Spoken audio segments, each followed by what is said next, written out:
All right, Matt, back with another episode. We're on episode 30 now. Did a lot of these. We're gonna have last year we were already in the top 10% of Spotify sports creators. We don't even get, I mean, audience isn't huge, but imagine, I feel like there's potential for us out there. Anyway, um, got a lot to talk about. It was kind of a busy week actually for being the middle of March. So start off with football free agency stuff because I know you've been dying to talk about this. Cowboys are actually pretty active ever since I kind of made fun of Jerry a little bit. So you're welcome. I think I jinxed it for you because now he's been pretty active in free agency. We can just get right to it. I know there's a certain someone you're particularly Mhm. excited about coming Yes, back. I am. So Matt, how are you feeling about the Cowboys since I kind of teased you about them being inactive? Well, since you teased me, I think it's been probably the best off season since I've been alive. I don't know, since we've been born. That's how long it's been. Actually, yeah, you're right. It is since we've been born because Dion was before we were born. That was in the 1990s. So it's been a while, but Greg, I think we all know why we're doing this pod, especially leading up with the Dallas Cowboys. So there were a lot of signings, and we'll get into them, but there is one that made this offseason the best it's ever been. Cooper Rush is back officially. I am so excited. I thought he was gonna leave because he could have been a starter somewhere else, but the GOAT is back in the saddle for another 2 years. And hey, not bad. $6 million contract potentially. I'll take that. And this is someone who has starting quarterback potential, who's going to push Dak Prescott, hopefully out of QB1 onto QB2 on the bench. And Cooper Rush will be the greatest story ever because he's going to lead his team to the Super Bowl this year with the acquisitions that Jerry has made this year. We already talked about Stephon Gilmore. Obviously, we lost Zeke, but we can touch on that in a little bit. But he gets some help with a wide receiver addition. So Cooper Rush has another weapon on the outside. I'm liking what I'm seeing from this Cowboy team, but it all starts with Cooper Rush. He is the man. He's the heart and soul of this team, in my opinion. I know you may disagree, but I'll tell you, Cowboy Nation, Heart they and know what I'm soul. heart and soul. Cooper Rush is the heart and soul of this team. Okay, whatever you say, bud. Because should I keep talking about Cooper Rush? It seems like, I mean, you kind of seem you you this seem is your very, very this is troubled, your but time. This is your time. If you want to spend it all on Cooper Rush, go for it. well, I really could spend 2 hours talking about Cooper Rush, but I don't think the viewers out there would really appreciate that. So we'll keep this short. But Cooper Rush, honestly, to have a backup quarterback that's starting caliber, it's huge. We already saw the impact that backups can have. And you just look at a team that made the NFC Championship game last year in the 49ers. They're a team that starter went out, Jimmy G comes in as a backup. He does well. He gets hurt. Let me throw in another backup. Oh, he just so happens to be Mr. Irrelevant, but now he's probably going to be quarterback one going into this next season for them. So the importance of having a backup quarterback, being able to kind of stabilize the the wound, I guess, or stop the bleeding in a worst case scenario. It's important for contenders, and we are a contender. That is for sure. We have a win now roster.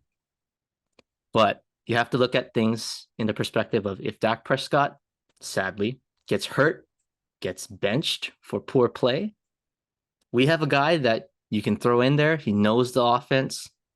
knows the system, knows the receivers, knows the line, knows the schemes, and you can plug him in and you can win. Obviously, as we saw, multiple games to keep a season alive, to save a season, and maybe go on a run. But to have that stability, it's something that I think every team should be trying to, shoot for, having a quality backup. And we can talk about this later. Your guy, Marcus Mariota, I think that's a good pickup for the Eagles. A Was very your guy, smart. He, not yeah, he was my guy. He's the not your enemy. I'm guy. sorry, but I will not be cheering for him next year. Like Micah Parsons, go get him, go get him. But that's an important signing for the Eagles because it's you got to have stability. And I think Cooper Rush, in all seriousness,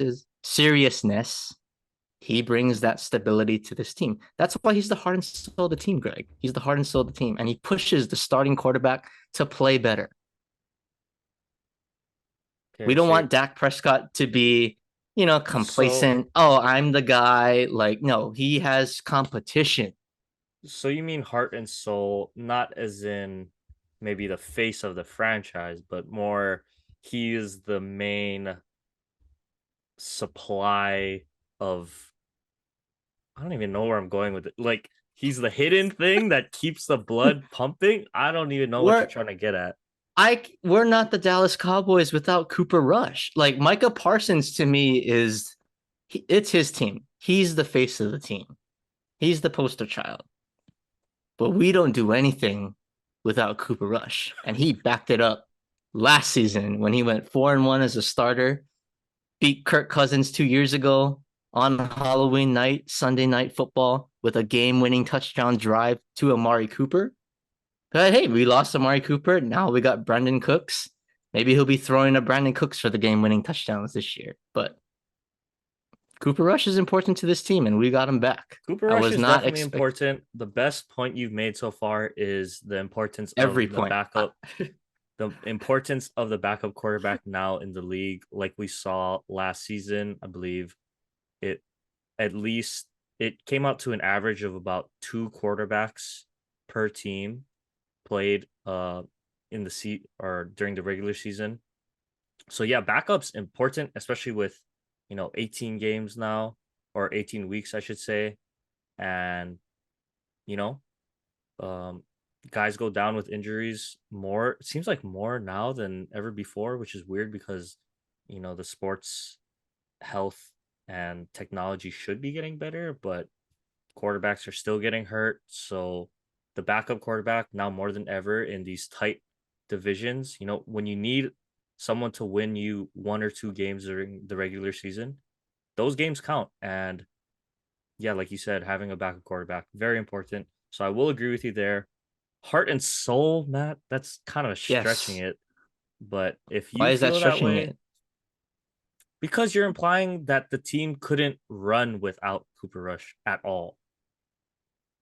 But we were best when he was the quarterback. Like everything just was perfect, I maybe we're not the highest scoring offense, but what do we care about? What should everybody care about? It's wins and losses. And as a quarterback, if you have a good win-loss record, why would you complain about that? And on a bonus, he doesn't really turn the ball over as much. But I know a guy on my team that missed 5 games and led the league in interceptions and turnovers. Okay, that's fair. I like brain then, or like nervous system. Maybe nervous system is a better one. Heart and soul, come on. He's the Anyway, heart and soul I'm done in talking my about Cooper opinion. Rush. We're moving Wait, on. well, I wasn't done yet, though. I wasn't done yet. Okay. I'm just kidding. I'm kidding. I'm just I kidding. yeah, you know what? I could go on and on about Cooper I'm Rush. cutting you We off could from Cooper Rush we until training camp begins. No more Cooper Rush talk until well that training happens. camp. We got the draft coming So up soon. I know. I said what I said. So, like you said earlier, rest of your additions and subtractions. Zeke is gone. Kind of a end of an era moment there. Bittersweet. Probably needed to happen for the betterment of your team. But you had some good years with Zeke and good years to look back on. But how are you feeling about down? I mean, you kind of touched on it. It's a bittersweet move because he's outside of Cooper Rush. You could say he is maybe, you know, a heart or a soul of this team. Like definitely a locker room guy, a leader on the team for the past few years, He being really that did he's one of step the into that vets. role, though. He, I yeah, have to he give him really did. credit. And it's important to have guys like him, Zach Martin, guys that just bring the team together. And that's definitely going to be missed, and we're going to need other guys to step up and fill that void. But as far as production, yeah, it's hard to really justify why we would keep him because the contract is bad, and two, the film doesn't really lie at this point, especially with the position that he plays. Because the older you get as a running back, especially, you're always going to be at a decline. That's like the one position wear and tear. You don't age well like quarterbacks. You don't age well like offensive linemen. It's just not a position of, nutrition, I guess. Um, but yeah, we had to do this. I agree with Jerry. I'm glad that he did do it. It is the smart decision. But I am gonna miss him because he honestly was my favorite player in that era. Of the 7 years that he was on the team, was probably my favorite player. Yeah, and I can't do this anymore. I can't do that anymore. But luckily we have Cooper Rush, so that kind of makes it a little easier to swallow. But yeah, definitely gonna miss him. But I am excited because this means Tony Pollard, as of now, we're gonna unleash him. And like the reports that I'm hearing, he should be okay by training camp. I think he kind of avoided the serious injury and he's on a franchise tag. I think if we don't sign him by the time it's July, which is the deadline for a long-term extension, this is going to be his last year.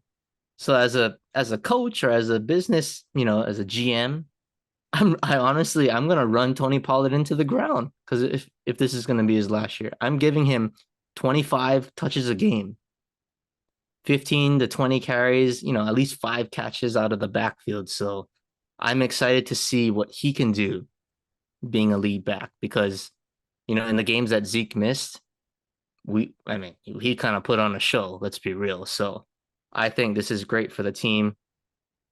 You can get a number two back to me. And what's interesting is today they reported that Ronald Jones, the former Tampa Bay Buccaneer, played with the Chiefs last year. Now he's coming in for a visit, so he could potentially be a backup to Pollard. I think that would be a nice piece. Um, Probably still thinking that they should get a running back in the draft. Maybe not in the first round, but in the third, fourth, fifth round, draft pick would be nice. But yeah, back to Zeke. It was the right move, and I was ready to move on honestly like 2 years ago. So I wasn't really bawling my eyes out when I heard this news break. Definitely though, Hall of Fame running back for sure. He's definitely, I would say, at least in the Dallas Hall of Fame of running Hall of backs. Fame running back. Got it. Yeah, look at the numbers that he has. He's solid. If he continues to play too, which I think he'll get an option too somewhere, but he's put up some numbers and he's made a case strong enough to have a Hall of Fame ballot potentially. We'll see. But I don't as know if far he as played Dallas running enough, backs, he's but got to be top three at least, at least. But definitely gonna miss him. He was he was my guy. I can't feed Zeke anymore. that's true. That'll be a big hole, at least for the popularity of a player like that. But Dallas should be fine. I think they'll be better with the roster they have moving forward. And like you said, you touched on Brandon Cooks. I think that's to me actually that's my favorite pickup for you guys, even more than Stephon Gilmore and obviously re-signing Cooper Rush. But you know, Brandon Cooks, I think he still has the speed. It people don't really talk about it. Um, he's just kind of one of those. I still think he's underrated for what he brings to the table. Might not have the same speed as he once did, down in New Orleans, but he's still a guy that can stretch the field vertically. He's a threat that opposing defenses can't just ignore. He could be a number one receiver on some teams, maybe not some of the top tier teams, but solid number two, I think, to have behind CD Lamb. And really excited to see what he will bring to that offense because just a vertical threat now can open up so much more for your offense. So I really like that move, Jerry. I got to give you props after I said you haven't been doing anything. You proved me wrong, proved all of the Cowboys Nation wrong for kind of bashing on you the past couple years. So I'm excited. I think you guys have a really good team, and we'll see how it goes from there. But I think the one thing on the Brandon Cooks trade that was really, really good for the Dallas is they only gave up a fifth and a sixth round pick next year. So Jerry was able to be aggressive, get, you can say, Gilmore and Brandon Cooks via trade, two quality starting players that can produce at a high level, I think. But you give up two compensatory picks. So it's really, you didn't even have those picks. And a 2024 sixth round pick, really not going to sweat a lot over that. So in this year's draft, they have one pick in each round. They have their picks. So they kept the future intact, but they're also building for the win now season run this year. So very, very good move. I would say the only thing, if I was being really, really greedy, was if we could have pulled off a D-Hop trade instead of Brandon Cooks, but I'm not gonna sweat about that because Jerry just did something, and I'll take it because Brandon Cooks, when he's on the field, dude is a playmaker, and you touched on it. We haven't had a vertical threat since it's been so long, honestly. You could maybe say a prime young Des Bryant for a guy who could just run by you. Like we have guys that can get Avon Austin. underneath. All right, no, sorry, Yeah, he Miles. wasn't even Austin. What's Miles his name? Austin. Miles Miles Austin. Austin. Wrong guy. But even Miles Austin, he wasn't really a burner, he wasn't like a Tyreek Hill kind of player. Like Brandon Cooks had, or at least he used to have that speed. Still has top speed. Maybe not Tyreek Hill or once what he was in his prime, but he's 29. We got him for this year and next year. Good, good signing. And we got Gilly this year. So I'm excited. I'm excited. Very successful offseason. And now it's on to the draft for the boys. Yeah, we'll get to the draft stuff later. We'll have plenty of time to talk about that come next month. So I don't want to talk about too much of the draft stuff, but yeah, I like your team now. I think so far in the offseason did what you guys needed to do, brought back Tony, got some, veteran players at key positions that you were lacking a little bit. So really good offseason. We'll see how they can put it all together. But that's enough talking the Cowboys, Matt. I know you can talk forever. We haven't talked about them for a while. So I hope you got it all out because now we have to actually move on to other topics, believe it or not. So let's get to the other free agent What? signings. Run through some of these really quickly. We'll start with Aaron Rodgers. So sounds like he does want to play again, right? And not in a Green Bay Packer uniform, it would appear. Sounds like he wants to go over to the New York Jets. I don't, was it directly quoted him saying that? More or less, He right? said that He said on Pat McAfee. he wants to go there. Now it's just up to the Jets and the Packers to figure it out. So Mhm. I'm just assuming it's gonna happen. Obviously, that shakes up the AFC East, weakens the NFC even more so. So now I really think it'll become more of a three-team race in the NFC between, you can say, Philly, Dallas, and we'll see how the 49ers are with whoever their starting quarterback is going to be. But to me, the NFC wide open for the taking. You have your teams like Minnesota, Detroit, they're kind of waiting in the wings. Seattle's a little bit of a sleeper, but to me, it's really a three-team top heavy race in the NFC. And yeah, it'll be really interesting who comes out because I don't think there's really any parity in the NFC. Now you look at the AFC, look at the AFC East now. Tua is coming back. Like we said, they picked up his fifth year option. You got Josh Allen coming back, obviously, and now Aaron Rodgers adding to that team. Really all they were missing was a quarterback. They were winning what they won 9, 10 games with Mike White, Joe Flacco, and Zach Wilson rotating between the three of them, right? Robert Saleh did an excellent job, I think, with that defense. Sauce Gardner, they got Quinn Williams up front. That is a scary defense, and adding Aaron Rodgers to a really young offensive core, Garrett Wilson. We'll see if Brees Hall comes back healthy for the start of the year. That's a scary team. They got talent, and you add a guy like Aaron Rodgers. The only thing would be how is Aaron Rodgers going to fit with young guys? They did bring over Alan Lazard, so there is some familiarity there. And we know Aaron Rodgers, once he likes a guy, he's willing to, stick to them. We see Randall Cobb, for example. So he must have a lot of faith in Alan Lazard.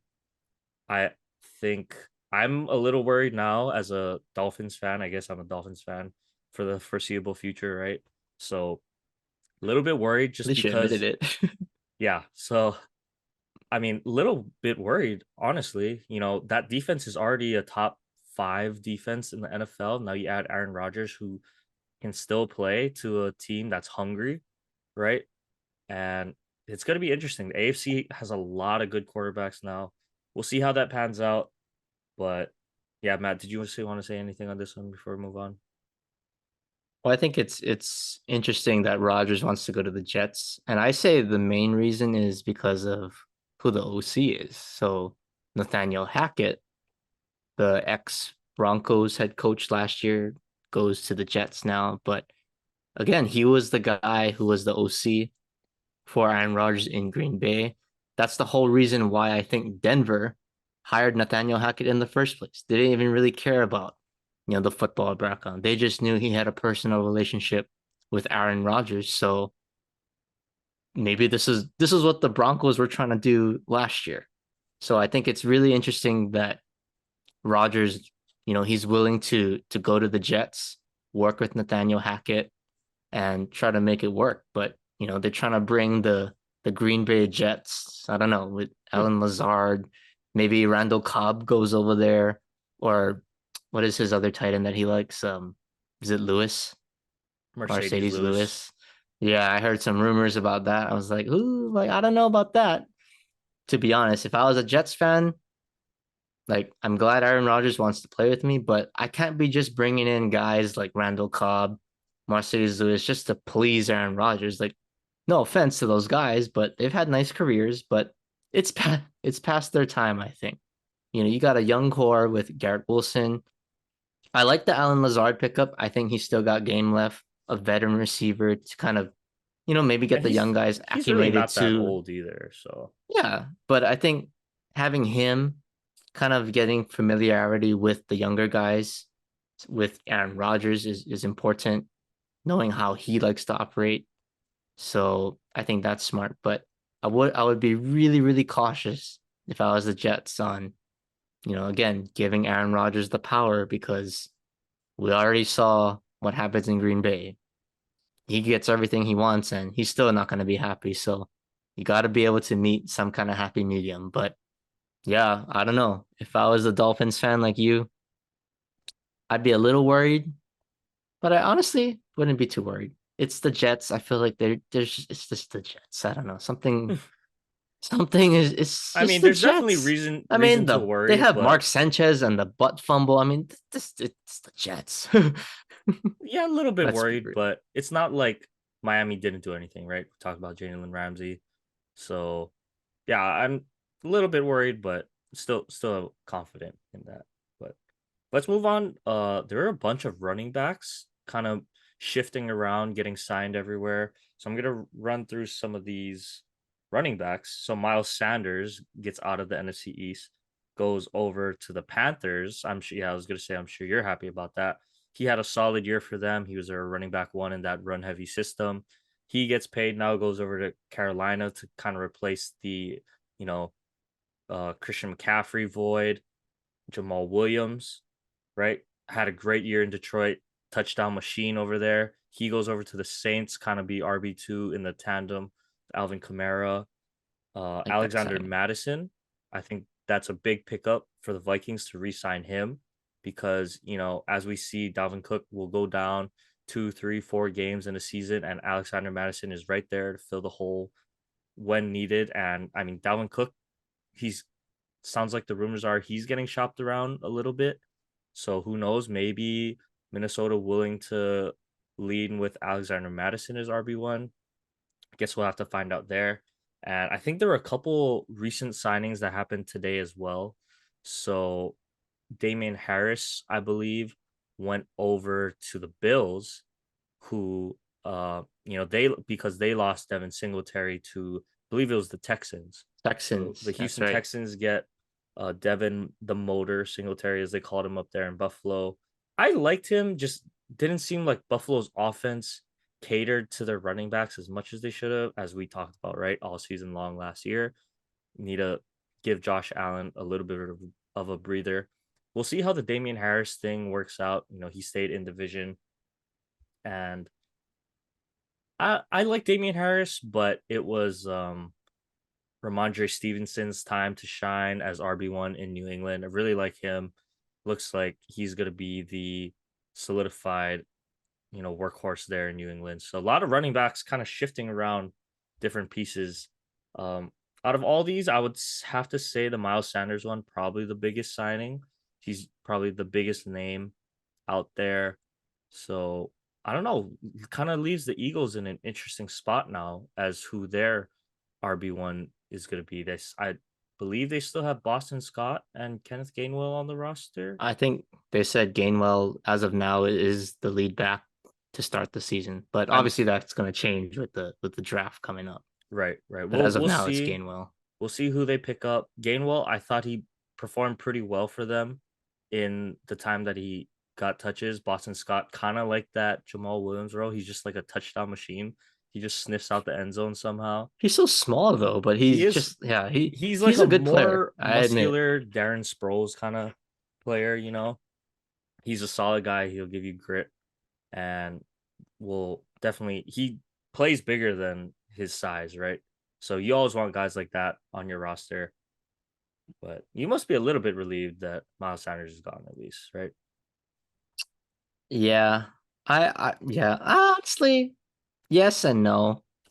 I'm a little more upset about the guy that they said they were gonna release and ended up bringing back. Right. Okay. Well, This let's one get to kind that this right away. one this one ticked me off a little bit. Let's get to that right away. So there were two, secondary signings in, or for the Eagles, secondary free agents, I should say, for the Eagles that were rumored to be going. One being Darius Slay and the other being CJ Gardner Johnson, I believe. So one ended up leaving, but one they ended up bringing back. And you could argue the one they brought back, the more talented, but maybe more effective piece, right? So they bring back Darius Slay, and Matt was pretty excited when he heard they were going to release him. Turns out they cut him, but then they re-signed him. I think that's what happened, right? So Yeah, he gets a big bag. Let's see here. How much did he get? 3 years, 42, 3 years, 42 million. 42 So million. that's a pretty big price. Maybe, they took a look. Hey, Dallas signed Stephon Gilmore. We got to bring back our secondary, right? We can't be letting up in this arms race. So is it Howie Roseman, right? The Yeah, Eagles Harry GM Roseman. said, you know what? I'm bringing back the big guns. We're going for it again. NFC is wide open. So you must be pretty bummed about that one because big play Slay is back in the NFC East. Gonna, I would imagine, be following AJ, or not AJ Brown, CD Lamb around. So you can't be too happy about that one. I'm not happy, but hey, at least we countered with Brandon Cooks. But that's why you get, 2, 3 solid receivers. Michael Gallup, Should be another year removed from ACL injury. I expect bigger things from him this year, coming off of that. So I don't know. Maybe we got a new trio in Dallas to match up with that. But yeah, Slay is he's a tough one. He's tough. Definitely one of the better corners in the league. And that's Cooper Rush's kryptonite. So a little worried about that one. Okay. Well, since we're on the Eagles, we'll bring up our boy that you brought up earlier, right? Marcus Mariota going over to the Philadelphia Eagles. Well, I guess he's not your boy anymore, like we said. Oh no, he betrayed me. He He's the betrayed enemy me. now. He's a He's traitor. going so from one bird to another, upgraded on teams at least, right? He'll be on He a did not. Oh he'll be yeah, on from a winning Falcons. team. Falcons, that's yeah, Yeah. that's definitely an upgrade. Falcons, even just as an organization, at this point, the Falcons kind of have the reputation. Falcons, Chargers, it's just they're kind of cursed as the chokers of the league right now until one of them can shake the monkey off their back. But he goes over to a good situation, I think. 1 year, $8 million as a backup, or up to $8 million, I should say. Hey, I think that's a great deal for him. I still, I'm maybe I am a little bit biased, but I look at some of these quarterbacks and some of these systems. He's like a borderline starter in this league. I still feel that way. He'll never be one of the elite, top 5, 10, 15, maybe even quarterbacks, but you put him in a right system with some pieces around him and that team can win. He kept the Falcons afloat, for all the stories that they were going to be tanking for the first pick. He's the tank commander going into the season. But hey, he kept them around 500 for a majority of the season, battling through injuries, battling through the negative comments from media and fans. That's hard to do, right? So I give him some props. He hung tough. We'll get to see how the season really played out in the documentary coming out this summer. But sounds like he's embracing the backup role for backup to Jalen Hurts. I think this is a really good move on both sides. Marcus finds a place where he can, you know, be in a system that utilizes his skill set if he ever does have to play. And, you probably don't like this, but on the Philadelphia side, we saw Jalen Hurts go down at the end of the season, and Gardner Minshew came in, did okay, but didn't really fit that system that Philly wants to run on offense. Now, you lose Jalen Hurts for a couple games. I think this is one of the best quarterbacks that you can have as a backup at that position. Someone that can, Marcus still has his legs. He even looked this year, other than his rookie year, might have been the best I've seen him run. I don't know if that's because he got 2 years to rest up in Vegas or whatnot, but he was explosive when he had the ball in his hands. He was moving really well, so unfortunately for you, Matt, I think this is a good move for Philly. You probably agree with that, at least for, a football standpoint. You might not cheer for them, but you can see how the fit is good for both sides. Yeah, I have to, unbiasedly have to agree with you there. And kind of going back to the theme of backups, as an organization, as a GM, you have your starter, but you always want to find a backup that fits how your starter plays in the way that, he likes to throw the ball, or in this case, maybe throw and run. What kind of playbook does he like to run best? And for Jalen Hurts, I don't even know if you could find a better backup fit than Marcus Mariota. You really don't change your offense at all. You touched on Gardner Minshew filling in.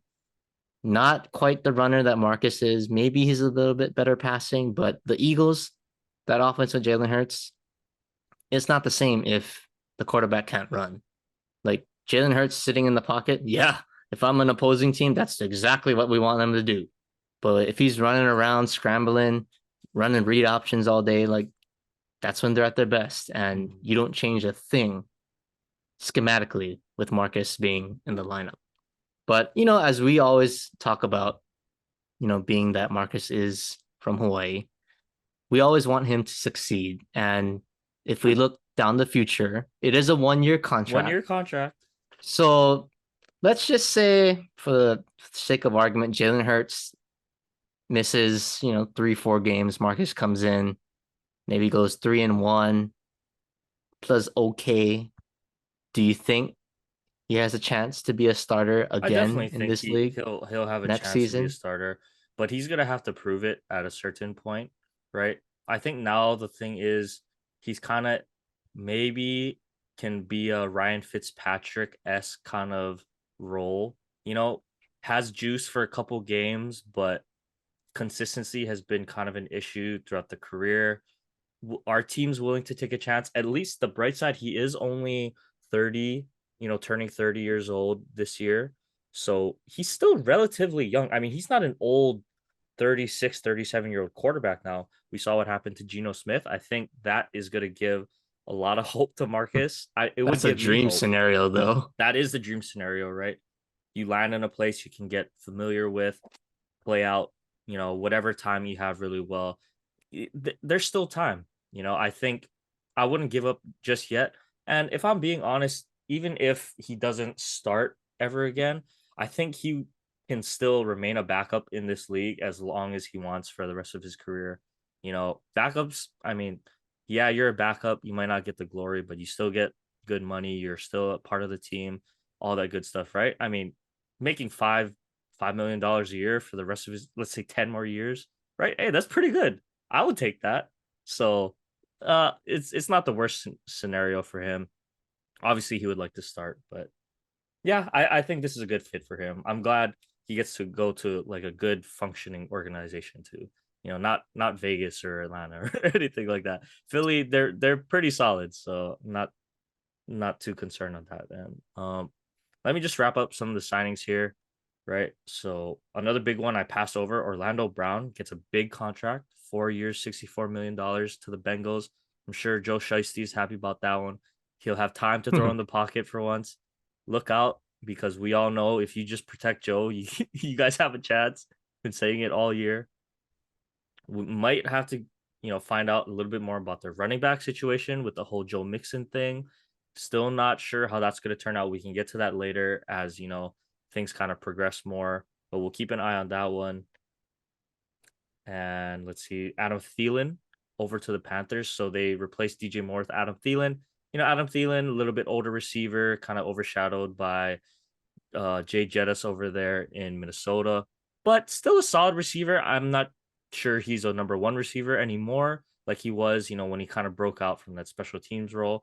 Nonetheless, I think it'll be a solid receiver for a rookie quarterback to have, a guy with really reliable hands. Whoever they end up taking first overall will probably have Adam Thielen as, a number one target down there. Not the worst. I think it's a good pick up for a quarterback learning the role in the NFL. And then Dalton Schultz, your ex guy, stays in state, goes to Houston. How are you feeling about that one, Matt? Just kind of wrap us up here. I am not going to miss him at all. Let me tell you that. With the amount of money that he was asking for, 3 years, like $36 million, he turned it down. He ends up losing money in this case. So, you want to be greedy? Go right ahead. He kind of lost us the game too. Played a big part of that in the 49ers game. So, I think I had enough of that Dalton Schultz experiment. We got two solid tight ends right now at Fergie and Hendershot. So I'm ready to roll with the Young Bucks. I think we got a good core building in Dallas. Okay, sounds good. Yeah, it was a lot of free agent talk. I know we kind of took up a lot of time there, but we'll wrap it up here. We'll get to some basketball stuff, take a short break, and yeah, we'll be right back.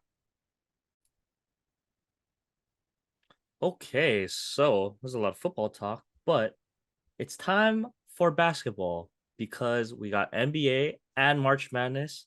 It's been a crazy March Madness so far. We will get to that really quick though. Want to touch on the NBA stuff first. So we're coming down the home stretch, like we've been saying. I believe there are only 10 games left, approximately, give or take, for each team remaining in the regular season. And the teams we've been following, obviously, Lakers, Blazers. The West still crazy close. As it currently stands, Golden State does have that 6 seed. The Clippers have the 5 seed. Then we'll go down from there. So Dallas, Minnesota, the Thunder and the Jazz right now sitting through the 7 through 10 play-in spots.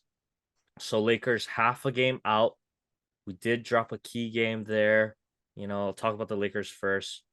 Dropped a really, really tough game that we could not afford to drop to the Rockets, right? Rockets, that's a tough one. That one, we didn't have Anthony Davis, still didn't have um LeBron back, but D'Angelo Russell played, and you got to beat the Rockets, right?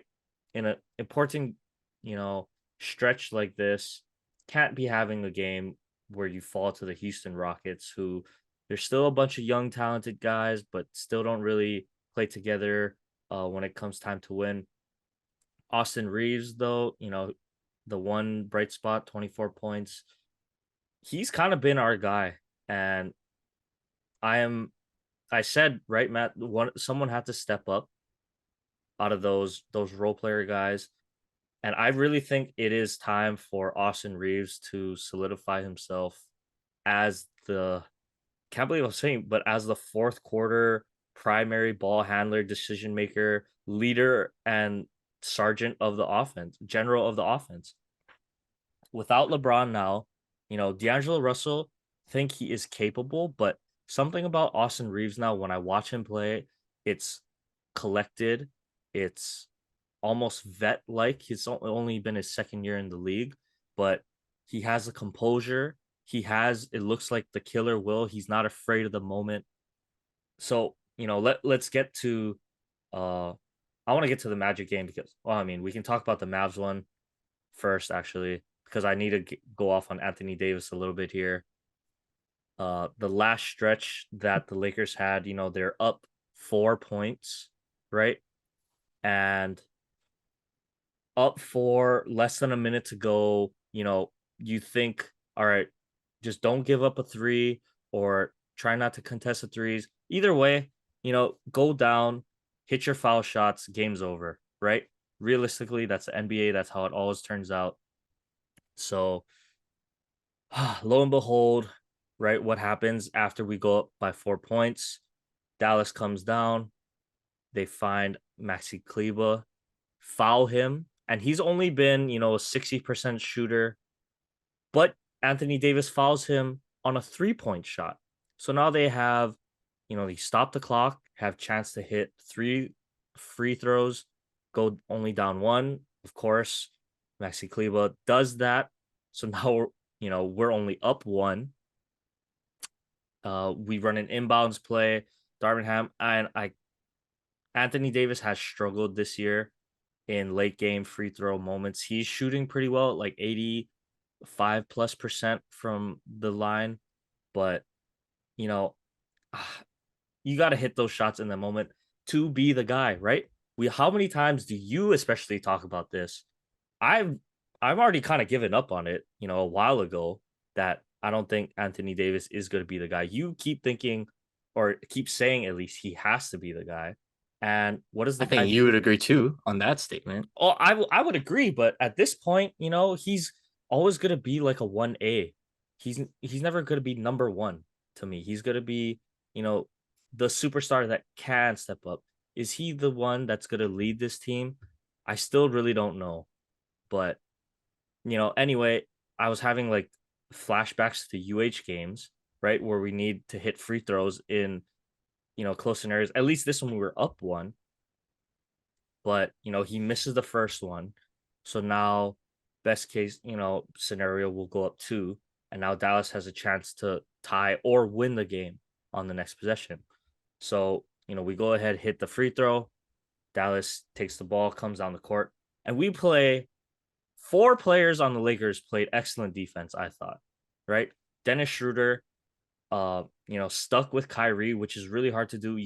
Kyrie is gonna either look for the shot or be the one playmaking. He does a really good job. He gets help.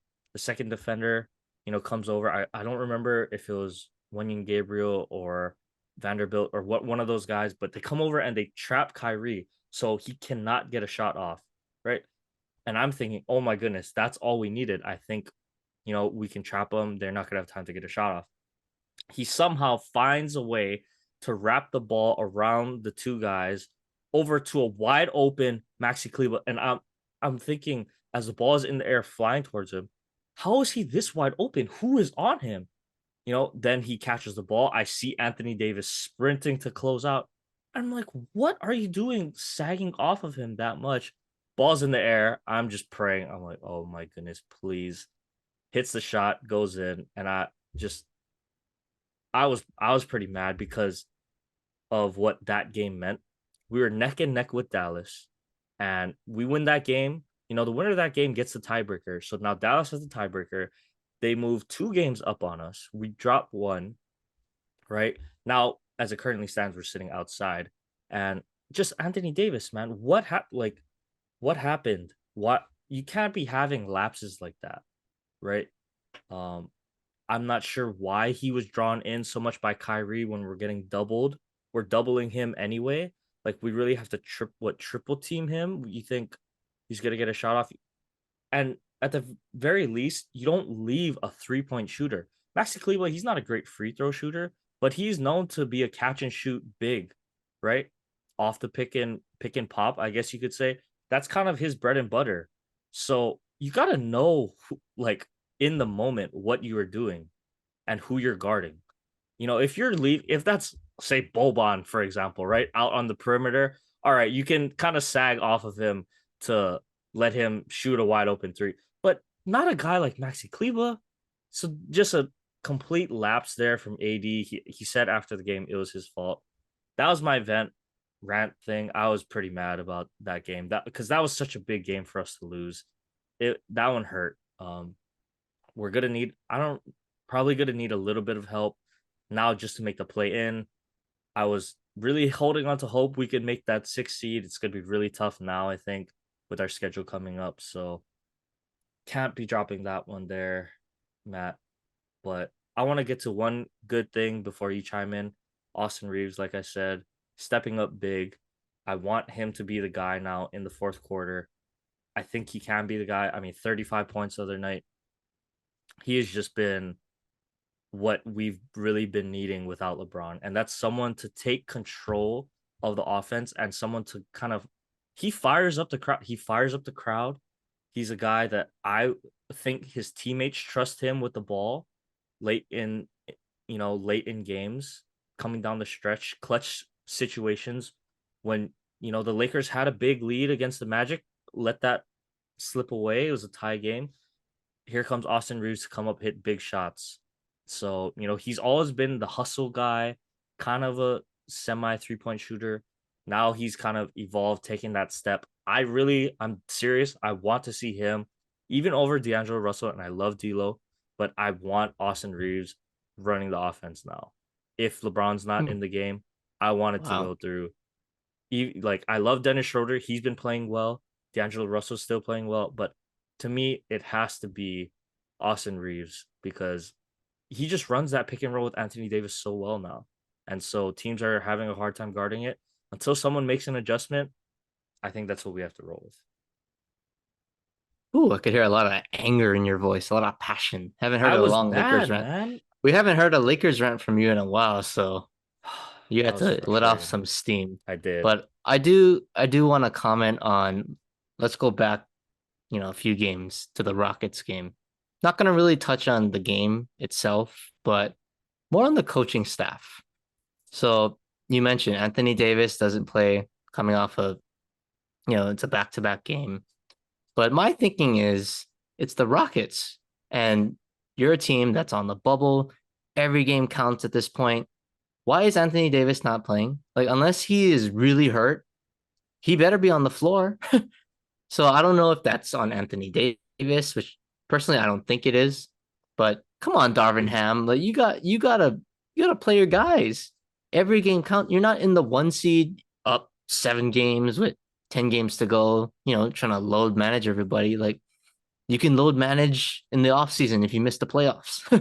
Like that, you got months to do that. If you're healthy, you should be playing, especially if you're a team that's fighting for playoff position. That's what should be upsetting if I was you. that Anthony Davis wasn't even on the floor and he was healthy because you knew he played the game before. So you can't be just giving away games like that late in the season against a team that you have to beat in the Houston Rockets. But you already touched on this next point. Anthony Davis, I said he has to be the guy for you. And I think that still stands true because you're not beating good teams if he doesn't play how we think he should be playing basketball. We saw the game last, or I think it was last night. They played the Magic. Austin Reaves game, dude was phenomenal, but it's the Magic. Let's put some, realistic expectations there. It's the Magic. We want to see that kind of performance against the Warriors, the Suns, a playoff contending team. And I don't want that performance from Austin Reaves. I want that from Anthony Davis. He should be the guy late in the game.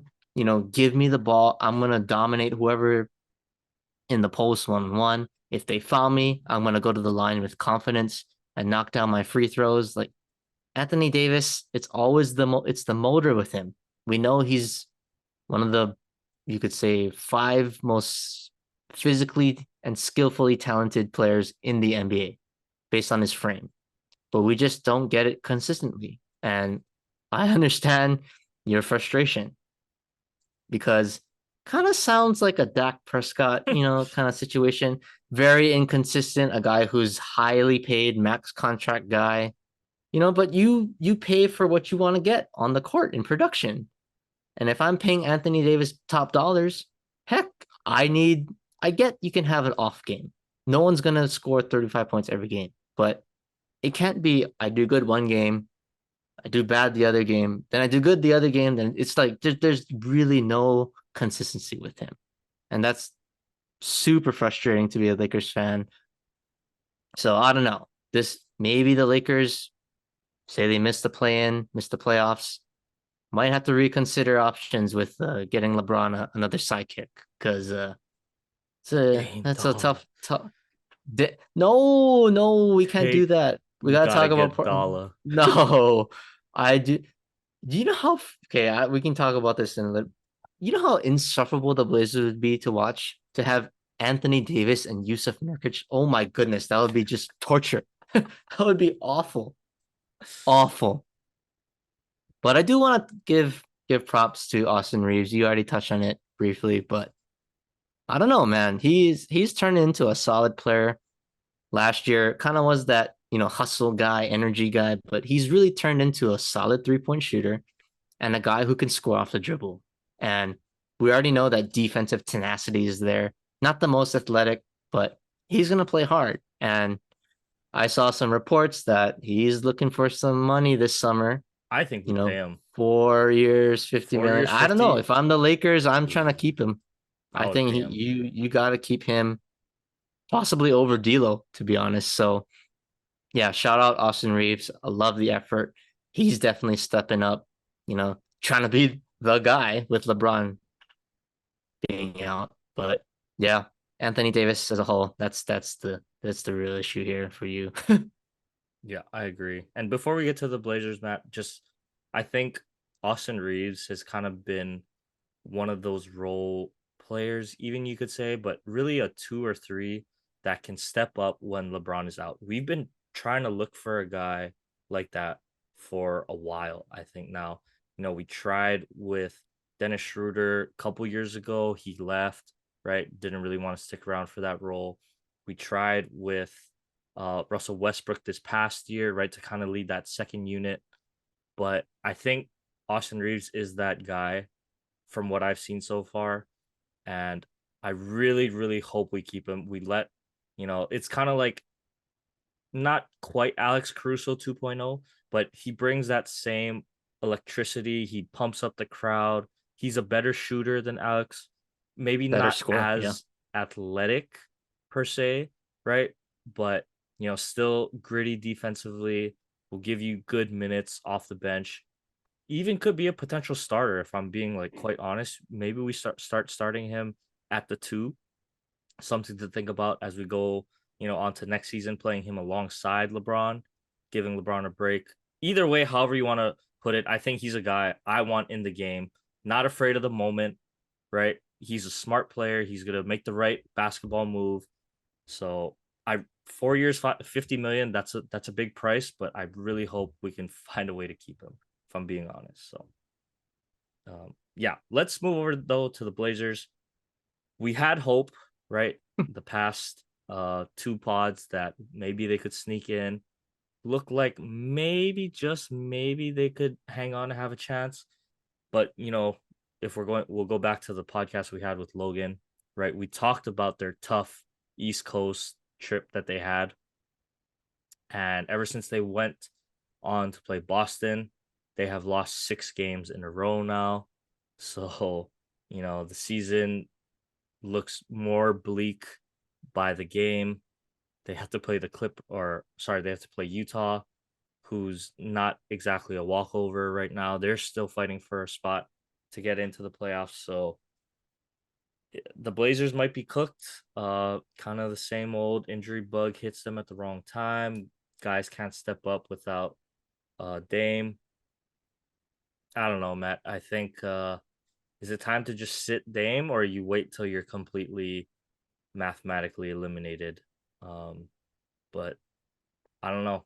Dame's not leaving. I think we know that now. To more if it's to a fault or not, he is loyal to the soil. He's not leaving Portland. I don't think Portland will be ready to give up on Dame until maybe he can't dunk anymore. I don't know.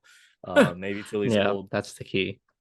But I don't think you can sit them though. It's a little too still early, too and they're early. I not mean, they're not mathematically out. Like to you're me, right. you gotta Anything can play until happen. you're Any mathematically out. anything can happen. It's the NBA. Wilder things have happened. All it takes is one game, kind of flip the switch, figure something out. But if we're looking at their schedule coming up, it's not exactly a cakewalk for them. So they got to play Sacramento twice still. They got Memphis, Utah, OKC, New Orleans, like all these teams that are still hungry, scrapping for a playoff spot. They got the Spurs. I think that's the weakest opponent that they have coming down the What's stretch. left of the Spurs? What's left of the Spurs. So yeah, it's looking a little grim. I don't know what has to change with this team. I mean, offensively, they just can't put up points. It looks like they're just so Dame centric right now. It's gonna be real tough. I don't know what's gonna happen. Do you think they can turn it around? Well, I think they're probably cooked this year, but looking, I feel like we always do this with the Blazers. We're looking towards the future, next season. But next season, I need to look at Anthony Simons because I think they got a star in him. We know the talent that he's kind of developed to be, but there's just to me there isn't that flow yet with Ant and Dame. Like Ant, I think he's really good when Dame is hurt. Like he puts up big numbers, he can run the offense, but obviously with Dame back, he's gonna be, controlling the ball. But Ant, has he really developed to be an off-ball scorer? I don't think he's there yet. Quite there yet. Not to the level that CJ was, at this point of his time on the floor with Dame. So that's going to be huge because if Ant cannot play off the ball, they can't play together. One of them There's has only to one go. ball. Yeah, there's only one ball. And gonna go back to another point. Logan already mentioned this. I sound like a broken record for the whole time we've been doing this pod and the whole time we've been in college together, but they got to get that center out of there. I mean, he's just like you're paying too much for him. You're really paying too much for a lack of production.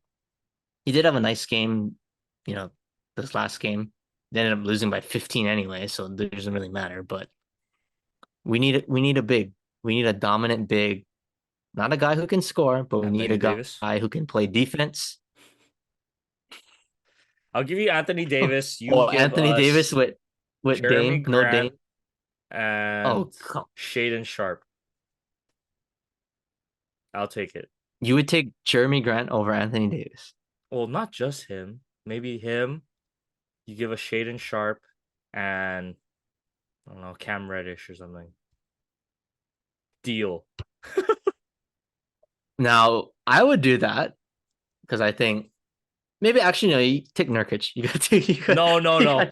got you gotta take Nurkic. Cancel. Never mind. You Cancel it. Cancel the take deal. Dirk. Cancel Take, the deal. Deal is off the table. take. Deal is off the table. Never mind. I don't want it anymore. Uh look at that. Like we're trying to make teams for the teams that we cheer for. But yeah, I don't know. But I think on a serious note, I did like the pieces they brought in over the trade deadline. I like Thibault. I've always kind of liked I him, always like, but yeah, you can't Matthias. rely on Thibault to be your starting like two or three to me. He's kind of a role player, a guy off the bench. He can spell your starters like spelling Jeremy Grant, but a guy who can lock down a team's number one. We already know what kind of defensive player he is. So I thought that was a good signing, but just not in the right fit to me. They need more depth there. But I think the big piece that they lost, and we both agreed that it was huge, was Josh Hart. I think Josh Hart is such a perfect fit for any team. A 3-and-D player, he can occasionally get you, some buckets here and there. Yeah, A veteran, he can savvy score for player, us. a He has smart, high IQ player. Is a high, he shoots three very well, high and he can motor rebound. guy, Yeah, and he's a rebounds. great rebounder for a guard. So I think that was such a huge loss for the Blazers because they were still in it. They were literally in play in contention, chipping away at that, maybe 6 seed potential with him. And they gave him away. And I was like, wow, why? And you try to, oh, we're buying at the deadline, but we're gonna get rid of Josh Hart. He was one of the key pieces to why you guys were winning. So I didn't understand that, but that one to me was kind of the one that hurt the most. Mhm. So I don't know, man. I think number one, figure out how they're gonna play Ant and Dame together and get the big guy out of there. I had enough of him. All right, and yeah, look how good the Knicks have been playing as well, right? Without Yeah, or exactly. Josh with Hart. Josh Hart. So it's a lack of heart for the Blazers. It's hurting them right Yep. now. Another broken heart season for the Blazers. Well, let's move on to some college basketball. We've been a little bit let down because of the UH men's, and we had Hunter on, but the tourney still goes on. And it's March, and it has lived up to the madness, Matt. It's been pretty crazy. Like I've been saying about college basketball all year, I think this is the most unpredictable tournament that we were gonna have. The parity, right? The talent, like I've been talking about all season, right? Kids nowadays, they start training their skills at such an early age now, right? Like bigs, let's say we can even look 15, 20 years ago, right?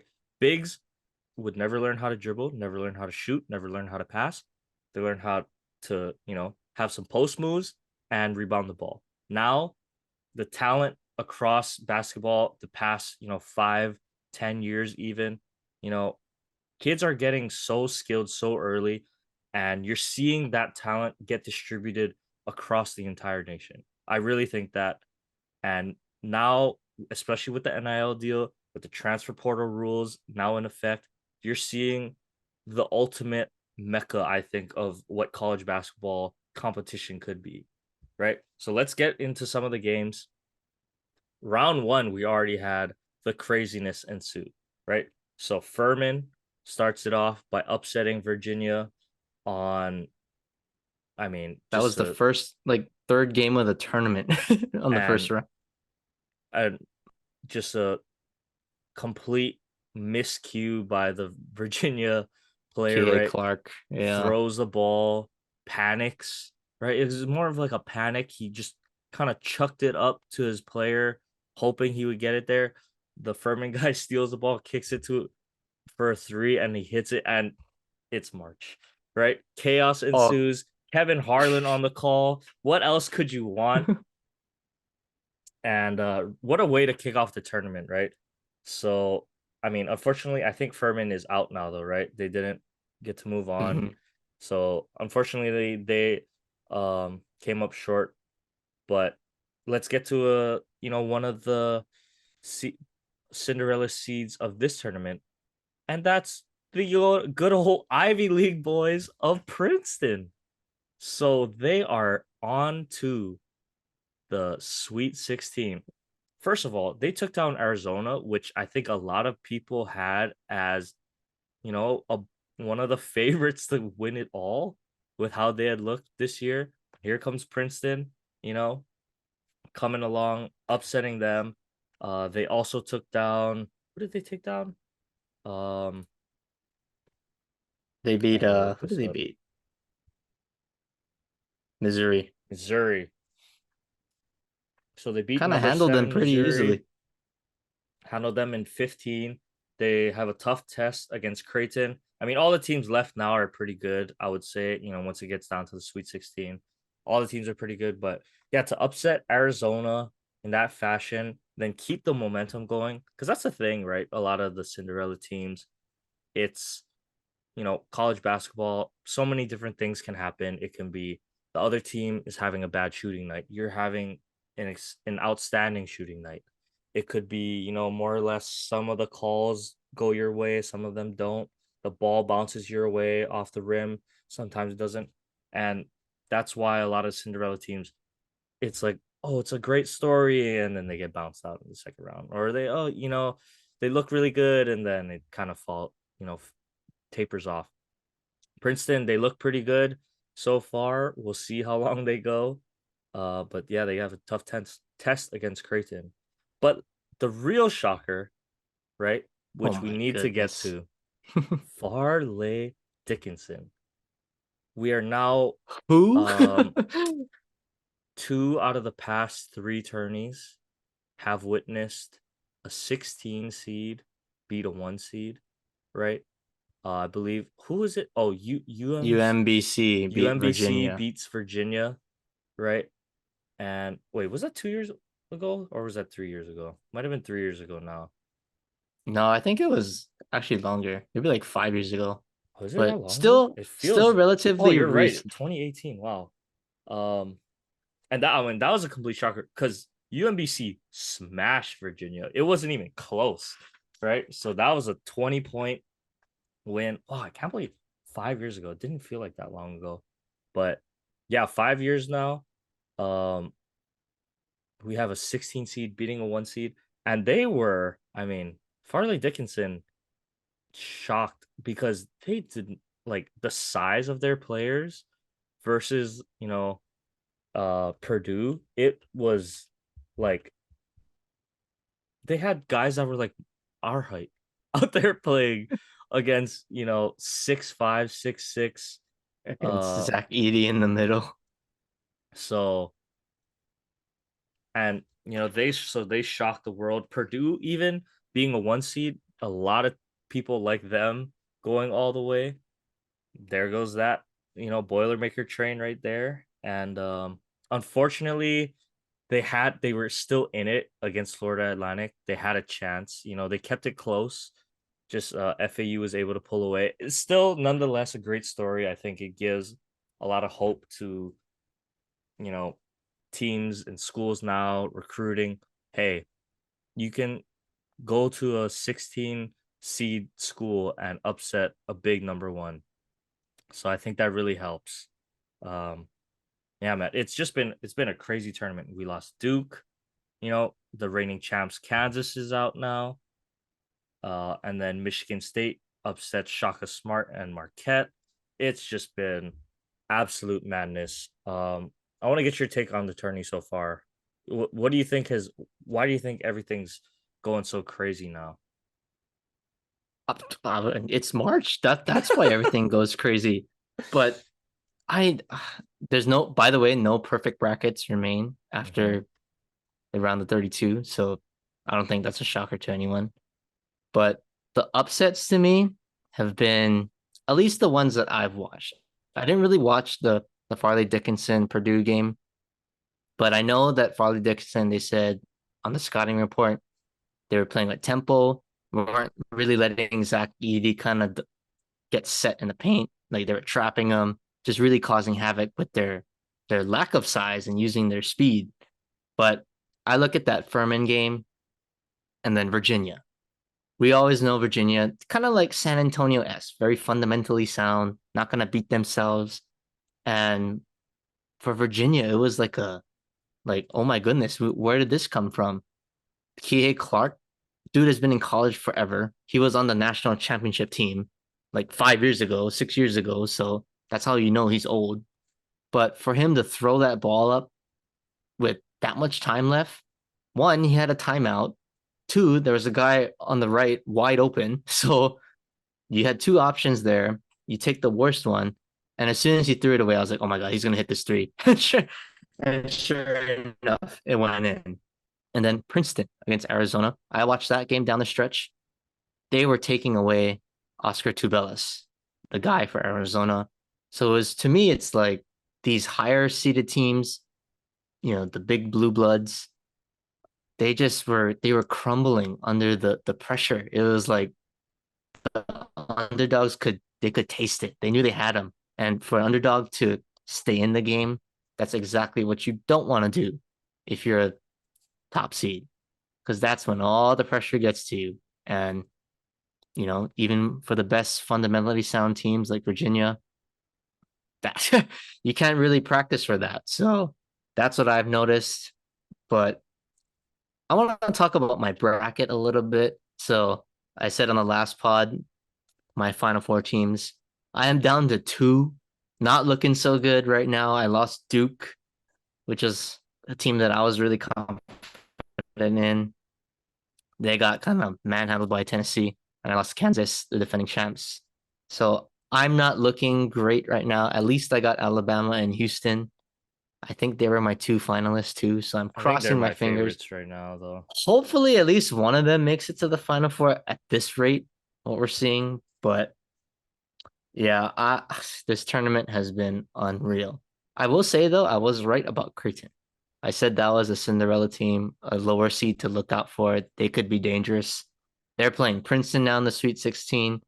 No disrespect to them, but they are the higher seed. They should take care of business if we're expecting that.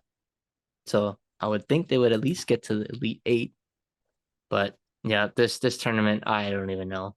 But I will say, talking about the Sweet 16, there was one matchup that I'm really looking forward to, and that's Gonzaga versus UCLA. I think this is the matchup of the Sweet 16 going into this round with Drew Timme and Jaime Jaquez kind of leading the charge, the two All-Americans.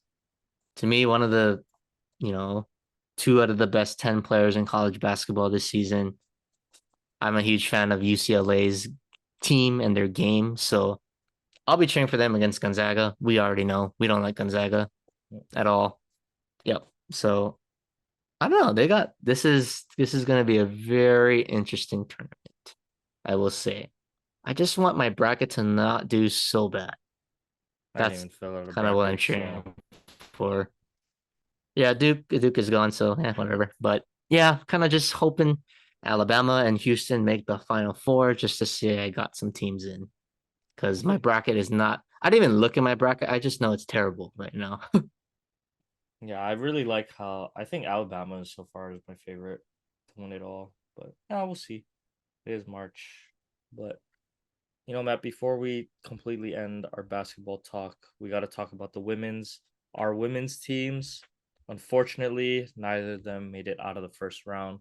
But I must say, you know, you know, at least the UH women's team, they held their own. They were competitive Yeah, they did. for most of the game. They got down early. Second and third quarter though, they kept it close. I think one possession difference each quarter. And then, LSU kind of pulled away there at the end. But hey, I was proud of how the Wahine played. I believe it was who was our best player? Wahine Kapu, I think. Right? She probably had Yeah, her best she's their game. best player. So, I mean, she was kind of helping them. Just kind of unfortunate we ran out of shots to fall. It seemed like on offense.